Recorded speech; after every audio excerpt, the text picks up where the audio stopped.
इंदौर के मल्हारगंज थाना क्षेत्र में पिछले दिनों हुई चेन लूट के मामले में पुलिस ने आरोपी को गिरफ्तार कर लिया है। पुलिस ने जब बुजुर्ग महिला को आधी टूटी हुई चेन दिखाई तो वह भावुक होकर पुलिस कर्मियों को नम आंखों से दुआएं देने लगी। महिला का कहना है कि उसने चेन मिलने का भरोसा तोड़ दिया था, लेकिन पुलिस की सक्रियता के चलते उसी चेन वापस मिली है। शाम पड़े मंदिर जा रही थी तो सामने से मोटरसाइकिल पे एक आदमी आया, वो मेरी चेन झपट के ले गया था। फिर मैंने ना वहाँ पे शोर मचाया, कोई भी नहीं था हेल्प के लिए। फिर मेरे को पंसारी की दुकान पे बोला गया कि आंटी आप 100 नंबर पे डायल कर दो। मैंने 100 नंबर पे डायल करा, 10 मिनट में पूरी पुलिस आ गई। मेरे कैमरे में वगैरह में सब में देख के छानबीन करके उसी टाइम पे मेरे को संतोष दिला दिया था। थाने में लाके बाकायदा मेरी साइन वगैरह ले करी, सारी घटनाक्रम करके और सारा वो करके फिर मेरे को संतोष दिला कर फिर मेरे को घर पे छोड़ के आए जीप में। और घर पे छोड़ के आके मेरे महीना भर भी हुआ होगा, उसके अंदर अंदर मेरे को मेरी वापस चेन मिल गई। मेरे को बहुत बहुत संतुष्टि है, आशीर्वाद है मेरा इन लोगों से, बहुत बहुत धन्यवाद है। नगर के पास एक जो महिला हैं उनकी चैन की जो एक अज्ञात बदमाश था वो लूट के ले गया था। पुलिस के द्वारा तत्समय उसमें तत्काल अपराध पंजीबद्ध कर विवेचना में लिया गया था। आरोपी की तलाश लगातार चल रही थी। अभी कुछ दिवस पूर्व अपना अन्नपूर्णा पुलिस के द्वारा दो आरोपी को पकड़ा गया था और उससे भी वहाँ अन्नपूर्णा थाने की भी कुछ माल मशरूका जो बरामद हुआ है। हमको सूचना प्राप्त होने पर तत्काल जो विवेचक हैं उनको महेश मौर्य साहब उनको तत्काल भेजा गया था। पूछताछ पे उस आरोपी के द्वारा जो अपराध स्वीकार किया गया और उसकी ही निशानदेही पे जो चैन थी, वो चैन का जो टूटा हुआ टुकड़ा था, तत्समय घटना के समय जो चैन थी वो उसके द्वारा छीनते समय आधी चैन उसके हाथ में आ गई थी और आधी चैन जो अपनी फरियादियाँ थी उनके पास रह गई थी। तो वो जो आधी चैन का टुकड़ा है वो उस समय पूरा मिल गया है और इसमें विधिवत कार्रवाई करके आरोपी को जेल दाखिल किया गया है। इंदौर में शातिर बदमाशों के हौसले बुलंद है। बदमाशों के द्वारा आए दिन लूट और चेन स्नेचिंग जैसी वारदात को अंजाम दे रहे हैं। ताजा मामला द्वारकापुरी थाना क्षेत्र से आया है, जहां बाइक सवार बदमाश व्यापारी की पत्नी के गले से घर के कुछ दूरी में 11 ग्राम सोने की चेन छीनकर फरार हो गया। बताया जा रहा है कि व्यापारी मनीष टॉक अपनी पत्नी के साथ सराफा से घर लौटते समय घटना को अंजाम दिया गया है। फिलहाल पुलिस फरार आरोपी की तलाश में जुटी है। हाँ, कल रात करीब 11 बजे की बात है। मनीष टाँक जो है द्वारकापुरी क्षेत्र में रहते हैं, अपनी पत्नी के साथ सराफा से वापस आ रहे थे।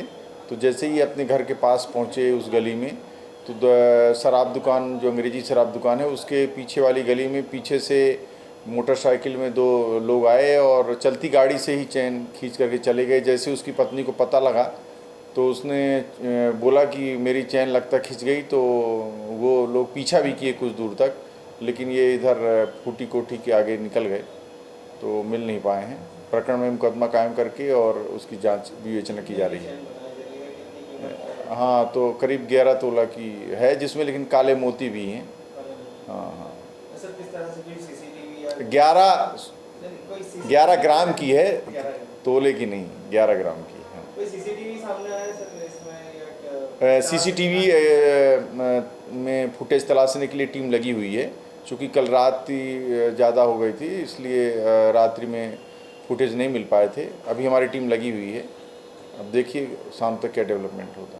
मध्य प्रदेश की आर्थिक राजधानी इंदौर में जमीन धोखाधड़ी के मामले थमने का नाम नहीं ले रहे हैं। एक और ताजा मामला सामने आया है, जहां पुलिस वर्मा परिवार की शिकायत पर फर्जी कागजातों के जरिए 40 लाख रुपए से जमीन बेचने वाले 2 आरोपियों के खिलाफ एरोड्रम पुलिस ने एफआईआर दर्ज की है। एडिशनल एसपी डॉक्टर प्रशांत चौबे ने बताया कि वर्मा परिवार ने शिकायत दर्ज कराई थी। फिलहाल पुलिस ने जल्द ही इस पूरे मामले को लेकर खुलासा करने की बात कही है। ये अरोड़ा थाना क्षेत्र में कल एक रिपोर्ट हुई है एफआईआर, जिसमें 420/67 का मुकदमा पंजीबद्ध किया गया है। इसमें मुख्य रूप से जो है प्रवीण अजमेरा और अजय एक कुचेरिया करके 2 लोग हैं, जिन्होंने वर्मा परिवार को 40 लाख रुपए में ज़मीन की रजिस्ट्री की थी और बाद में वो पूरे दस्तावेज फेक निकल गए। रजिस्ट्री जो दी थी वो भी फेक निकल गई। तो इसमें एसडीएम मल्हारगंज के द्वारा जांच की गई थी और उसके बाद प्रकरण पंजीबद्ध किया गया है। पुलिस इसमें डिटेल इन्वेस्टिगेशन कर रही है, सारे जो जिनके रोल्स हैं वो सब क्लियर कर रही है, सारे एविडेंस ले रही है और शीघ्र इस मामले का पूरा खुलासा भी किया जाएगा, आरोपी को गिरफ्तार किया जाएगा। सर किसकी ज़मीन थी जिसके ये ज़मीन किसी अन्य व्यक्ति की थी। अभी वर्मा जो हैं एक वर्मा जिनकी डेथ हो गई है और एक उनके भाई हैं, उन लोगों की उनके जो बेटे की रिपोर्ट पर अभी जो जांच हुई है, जांच के आधार पर प्रतिवेदन आने पर कल प्रकरण पंजीबद्ध किया गया है और इन्वेस्टिगेशन प्रारंभ कर दिया है। बहुत जल्दी सारे डिटेल्स आपके सामने आएंगे। आरोपियों की गिरफ्तारी होगी सर? आरोपी गिरफ्तारी अभी नहीं हुई है। अभी इसमें चूंकि मामला कल लेट नाइट पंजीबद्ध हुआ है तो उसमें विवेचना के उपरांत सारे दस्तावेज लेने के उपरांत गिरफ्तारी की जाएगी। इंदौर में डीमेट खाता खुलवाकर लोगों से धोखाधड़ी का मामला सामने आया है, जहां पीड़ितों की शिकायत तिलक नगर पुलिस ने 2 आरोपियों के खिलाफ मामला दर्ज कर जांच शुरू कर दी है। दरअसल इंदौर के तिलक नगर पुलिस ने पीड़ित मेघा जैन की शिकायत पर गुंजन वर्मा व ब्रजेंद्र सिंह राजपूत नामक 2 लोगों के खिलाफ धोखाधड़ी का मामला दर्ज किया है। दोनों आरोपियों द्वारा खुद को बैंक मैनेजर बताकर पीड़ित मेघा जैन से डीमेट खाता खुलवाकर खाते में 2,75,000 रुपए डलवाए थे। ये 2 आरोपी हैं। इसमें एक क्या कहते हैं कि गुंजन वर्मा है। हमारे यहाँ जो फरियादिया है मेघा जैन, उसके द्वारा शिकायती आवेदन दिया गया था, जिसकी जांच पर से मुकदमा 420-66 IT एक्ट का कायम हुआ है, जिसमें कि ब्रजेंद्र वर्मा करके व्यक्ति ने इनको कॉल किया कि मैं goodwill wealth angel marketing company से बात कर रहा हूँ, आप हमें पैसे डालेंगे तो हम आपको उस का डबल करके या और बढ़ाकर आपको उसमें शेयर मार्केट में मिलेगा। तो इस तरीके से उसे 2,75,000 रुपये की मांग की गई, जिसमें कि फरियादिया द्वारा 2,50,000 रुपये उसको डाले गए। और बाद गुंजन वर्मा नाम की महिला द्वारा कॉल किया गया इनको, तो इन्होंने SBI का जो इनका अकाउंट था उसके माध्यम से उन्हें पैसे डाले, लेकिन उसके बाद से इन्होंने ना तो फ़ोन उठाया और ना ही इसके बाद दोबारा कॉल लगा, और जो कि इनका पैसा इन्होंने जो डाला था वो डेबिट हो गया इनका पैसा, और इस तरीके से इनके साथ 2,50,000 की लगभग धोखाधड़ी।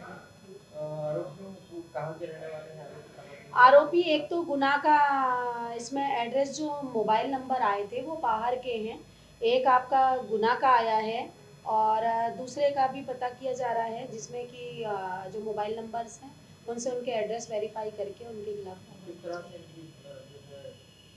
गिरफ्तारी होगी, जिस तरह से पुलिस अब तलाश रही है। जो मोबाइल नंबर्स आए हैं जिनसे इन्होंने कॉल किया था कि वही आधार है अभी, तो उनके जो कॉल डिटेल है, उनकी जो कैफ है, और उनको निकाल कर उनकी जो एड्रेस है उनको वेरीफाई किया जाएगा। एड्रेस वेरीफाई करने के बाद जो भी व्यक्ति सामने आएंगे ये किसके नाम से हैं, मोबाइल नंबर से और किसके हैं, उन लोगों से बातचीत करके आगे आरोपियों का पता रह सकेगा। इंदौर में भारतीय किसान यूनियन लोक शक्ति संयुक्त किसान संगठन मध्य प्रदेश द्वारा इंदौर में रिगल तिराहे पर गांधी प्रतिमा के गले लखीमपुर में मारे गए किसानों की अस्थि कलश और उनकी तस्वीर रखकर श्रद्धांजलि अर्पित की। भारतीय किसान यूनियन लोक शक्ति संगठन के प्रदेश अध्यक्ष राघवेंद्र सिंह भदौरिया ने बताया कि लखीमपुर की घटना में मृत हुए बेगुनाह लोगों के अस्थि कलश पूरे मध्य प्रदेश में जाएंगे और किसान उन्हें श्रद्धांजलि देंगे।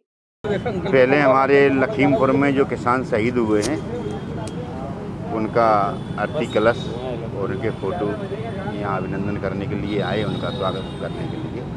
और हमारे जो कश्मीर में पुंछ में जो जवान शहीद हुए हैं उनका भी श्रद्धांजलि देने के लिए हम यहाँ गांधी प्रतिमा के सामने आए हैं। और हम सभी लोगों से कहते हैं किसान और जवान का सम्मान करें, क्योंकि किसान पूरे देश का पेट भरता है और जवान पूरे देश की सुरक्षा करता है।